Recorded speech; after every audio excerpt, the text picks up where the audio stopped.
It's week 14, day 4, and we are continuing in our reading of First Samuel, chapters 13 through 16, where we see the continued reign of Saul, Israel's first king.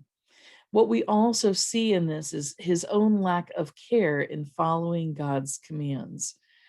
I was a certified instructor for what was called Walk Through the Bible, and what they did is they used a series of hand signs and gestures to represent different parts of the biblical story as a means of helping to remember it.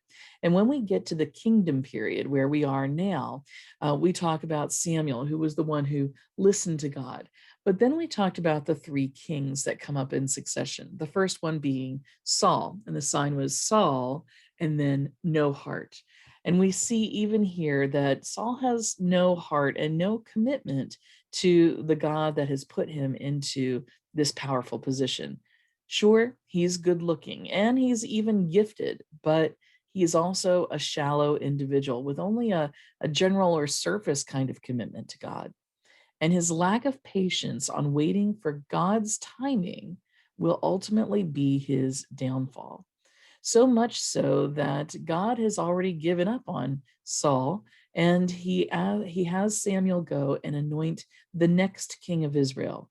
While he won't be recognized or take a leadership role yet, David becomes the shift from a man who has no heart for God to a man whose whole heart is dedicated to God. And we see a difference in not just his heart and his dedication to God, but also in his character.